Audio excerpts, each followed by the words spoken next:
Je t'ai laissé en Crète, afin que tu mettes en ordre ce qui reste à régler, et que, selon mes instructions, tu établisses des anciens dans chaque ville. S'il s'y trouve quelque homme irréprochable, mari d'une seule femme, ayant des enfants fidèles, qui ne soit ni accusé de débauche, ni rebelle. Car il faut que l'évêque soit irréprochable, comme économe de Dieu, qu'il ne soit ni arrogant, ni colère, ni abonné au vin, ni violent, ni porté à un gain déshonnête, mais qu'il soit hospitalier, ami des gens de bien, modéré, juste, saint, tempérant, attaché à la vraie parole, telle qu'elle a été enseignée, afin d'être capable d'exhorter selon la saine doctrine et de réfuter les contradicteurs.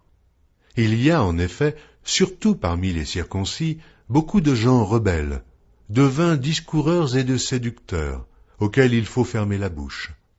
Ils bouleversent des familles entières, enseignant pour un gain honteux ce qu'on ne doit pas enseigner. L'un d'entre eux, leur propre prophète, a dit « Crétois, toujours menteur, méchante bête, ventre paresseux. » Ce témoignage est vrai. C'est pourquoi reprends-les sévèrement, afin qu'ils aient une foi saine, et qu'ils ne s'attachent pas à des fables judaïques et à des commandements d'hommes qui se détournent de la vérité. Tout est pur pour ceux qui sont purs, mais rien n'est pur pour ceux qui sont souillés et incrédules. Leur intelligence et leur conscience sont souillées. Ils font profession de connaître Dieu, mais ils le renient par leurs œuvres, étant abominables, rebelles et incapables d'aucune bonne œuvre. Bien-aimés dans le Seigneur, soyez bénis au nom de notre Seigneur Yeshua Mashiach.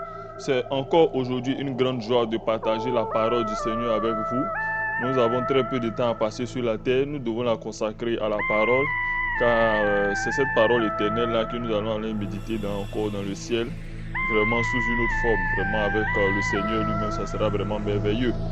Aujourd'hui, nous continuons avec le livre de Tite, le 5e enseignement sur Jézabel, cet esprit impudique, cette dame impudique qui ne veut pas se repentir. Selon Apocalypse 2, le verset 21, la Bible dit que cet esprit est un esprit rebelle. Et lorsque tu parles à cette dame, elle ne veut pas se repentir. Elles sont dans des choses apparentes, des choses telles que des bijoux extravagants, des ongles, des faux ongles, faux cils, faux cheveux, faux ceci ou faux cela, des prothèses, vraiment des femmes vraiment artificielles qui ne cherchent pas à avoir cette conduite pure telle que Sarah l'avait, telle que beaucoup de dames importantes de la Bible l'avaient, mais qui cherchent des conduites charnelles. Vous verrez dans ces églises des dames vraiment orgueilleuses, des dames qui ont des paroles hautaines, des dames qui se suffisent. Voilà, il suffit d'avoir quelques centaines de millions, elles construisent un bâtiment, elles invitent les gens à rentrer dans l'église. C'est mon église, c'est mon bâtiment. Mais elles seront étonnées à la fin des temps car le Seigneur ne les a pas envoyées. Et leur mari qui les a laissés enseigner, parce que la Bible dit dans le livre de l'Apocalypse, en ce qui concerne l'église de Thyatire, que ce que j'ai contre toi, c'est que tu laisses la femme Jézabel enseigner. Alors ces messieurs-là, qui sont responsables d'église, responsables de communauté quelconque, et qui laissent leur femme devenir numéro 2 dans l'église, parce que c'est devenu une entreprise familiale, ils vont rendre compte au Seigneur, et leur fin, ce sera le lac de feu. Eux, leurs enfants, seront jetés ici à un lit de tourment, comme le dit la Bible. Paul dit ici dans le livre de Tite, Tite 1, le verset 5, « Je t'ai laissé en Crète, afin que tu mettes en ordre ce qui reste à régler, et que selon mes instructions, tu établisses des anciens dans chaque ville. » Donc, Paul, en plus du fait que lui-même, il a établi des anciens qui sont des hommes, il recommande ici à Tite d'établir des anciens qui sont des hommes. Vous voyez, certains disent que c'est parce que Paul était contre la femme, mais ces gens-là, ils sont animés de l'esprit de Jézabel. De l'esprit de Jézabel, mes bien-aimés. Ils sont possédés par le diable. Le Seigneur, le Père éternel, a envoyé un salut sur le monde. Jésus-Christ. C'était un homme. Le Seigneur, quand il est venu, malgré que charnellement, il est venu par une mère, hein, il est venu par Marie. Il n'a pas mis Marie parce qu'il sait que ce n'est pas une question de famille charnelle, mais de famille spirituelle. C'est pourquoi il disait, lorsque Marie et Joseph le cherchaient dans le temple, il dit, mais pour, qui est ma mère et qui sont mes frères? Quand il était en train d'enseigner, qui est ma mère et qui sont mes frères? N'est-ce pas ceux-là même qui écoutent et qui sont les enfants d'Élohim, qui écoutent la parole d'Élohim, qui aiment les choses d'en haut? C'est eux ma mère, c'est eux mes frères. Mais ce n'est pas parce qu'on est du sang, bon, on est juif, on est ceci, on est cela, que non, c'est pas ça. Et Marie était obéissante. Voilà pourquoi je crois que cette dame-là, elle est aussi dans le sein d'Abraham. Bon, c'est différent de ces statues abominables et ces adorations impudiques que ces gens-là font dans les églises de la grande Babylone, la grande prostituée, la bête, qui est l'église catholique, bien sûr. La Bible continue pour nous dire que qu'il ne soit ni arrogant. C'est-à-dire que là, la première caractéristique pour être un ancien d'église, il faut être un homme. Aucune femme ne sera acceptée en ancienne d'église ici. Mais vous verrez dans ces différentes dénominations, animées de l'esprit de Jézabel, des dames qui sont anciennes d'église. Ce n'est pas biblique.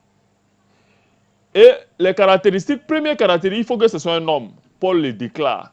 Et deuxième caractéristique, il faut que ce soit un homme comment?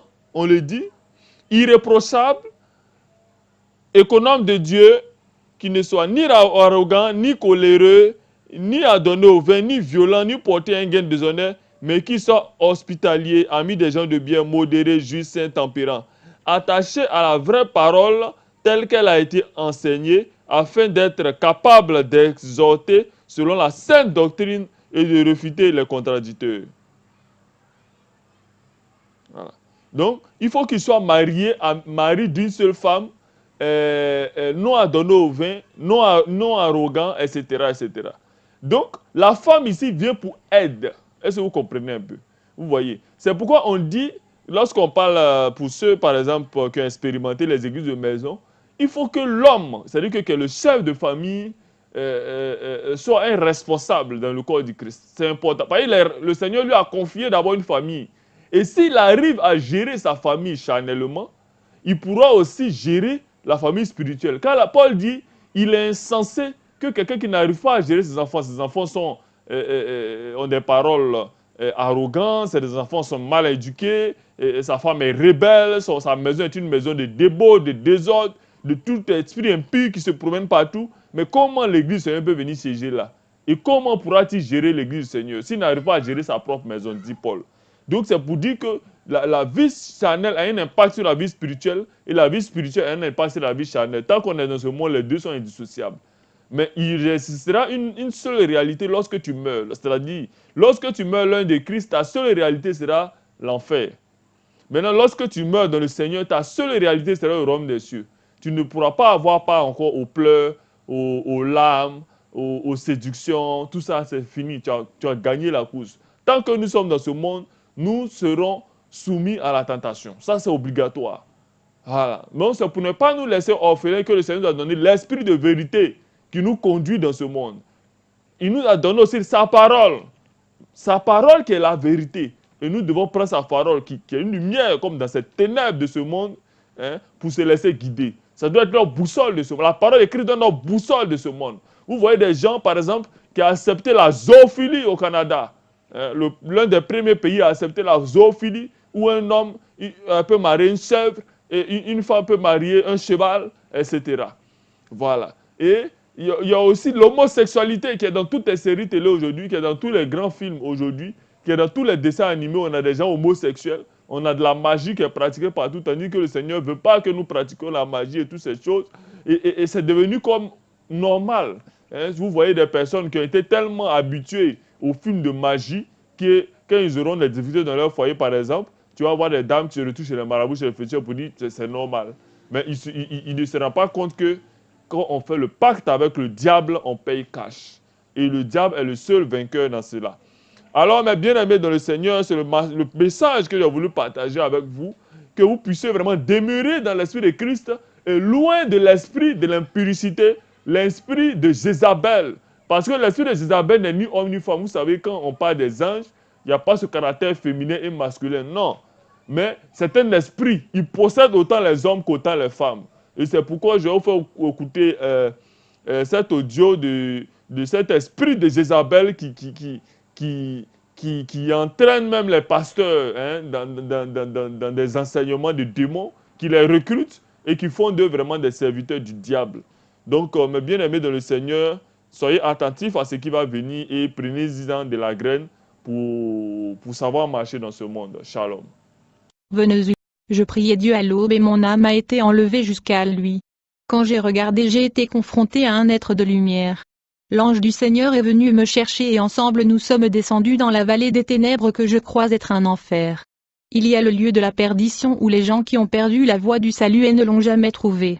Les gens qui se perdent dans la drogue, l'alcool et qui n'ont pas été capables de trouver la vérité.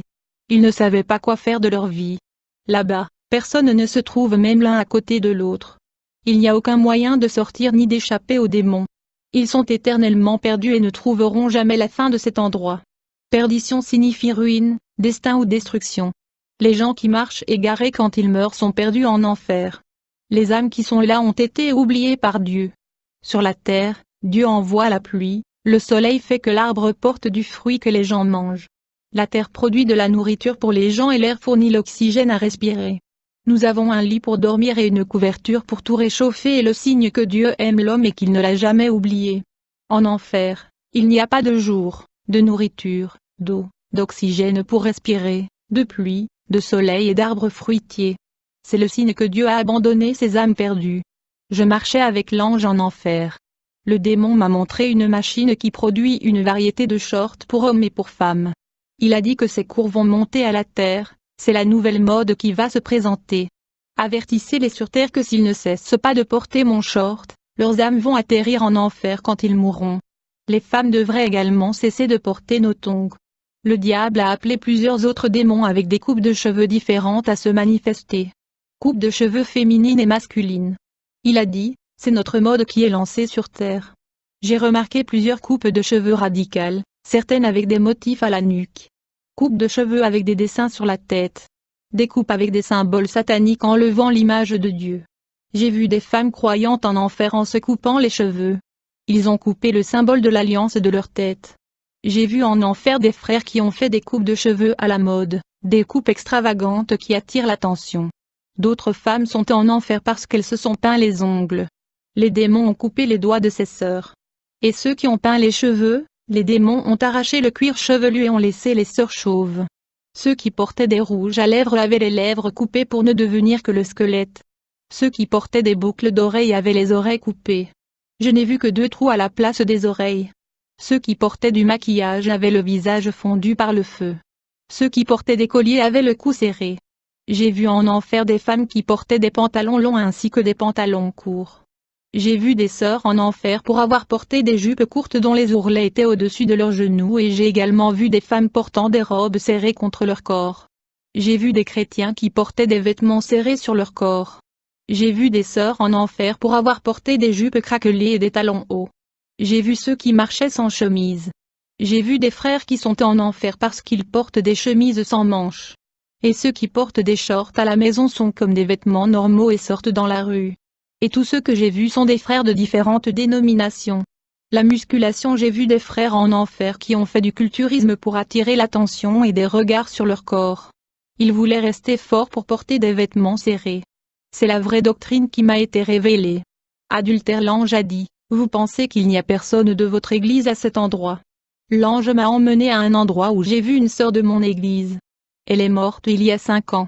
J'avais peur de voir cette sœur là-bas. L'ange a dit, elle est ici parce qu'elle voulait le mari d'une autre femme. J'ai vu un vieil homme en enfer. L'ange a déclaré, il est ici pour avoir voulu une jeune fille de son église. Il s'est marié et a commis l'adultère dans son cœur en trahissant sa femme. Je ne croyais pas avoir des gens de la fraternité là-bas. L'ange m'a montré une sœur qui avait des pensées impures, fantasmait et imaginait avoir des relations sexuelles dans son esprit. Elle était célibataire et se livrait à la fornication avec une photo d'un garçon. J'ai vu un couple de frères qui sont là à cause de l'érotisme. L'homme portait des fantasmes sexuels comme le surhomme. et sa femme qui se trouve également à cet endroit portait un costume de jaguar. J'ai vu des femmes chrétiennes se livrer à des fantasmes sexuels. Ils ont introduit des objets dans leurs parties intimes. Quand ils sont arrivés en enfer, leurs parties intimes ont été tourmentées par les démons. L'ange m'a montré une industrie sodomite d'objets sexuels, de vêtements et de fantasmes. Envie. L'ange m'a montré un diacre qui est là pour envier, il voulait une voiture comme son frère à l'église. Cruauté envers les animaux, j'ai vu un homme en enfer pour avoir maltraité des animaux. L'autre homme que j'ai vu avait le plaisir de tuer des chats. Diffamation. J'ai vu un pasteur en enfer pour avoir utilisé les médias pour attaquer les vraies églises, en diffamant les serviteurs de Dieu. J'ai vu des frères ivres avec du vin et de la bière. Leurs âmes emprisonnées étaient punies pour leurs péchés. Esprit familier, un démon circulait en enfer mais prétendait ne pas être un démon. Il était multiple et transformé en plusieurs personnes qui étaient piégées dans l'enfer. L'ange a dit, il prend l'apparence des âmes qui sont dans cet endroit et se lève sur la terre pour tromper les spirites en disant que c'est la personne. Ce démon a pris le nom de cette personne et est allé sur terre. Ce démon est devenu un homme, une femme, un enfant, un chat, un chien, un ange. Il a une grande capacité à regarder les regards. Je regardais les ruses de ce démon. Soudain, j'ai entendu un grand éclat en enfer qui a secoué les démons. L'ange a dit, celui qui a causé ceci était une église qui prie à l'aube.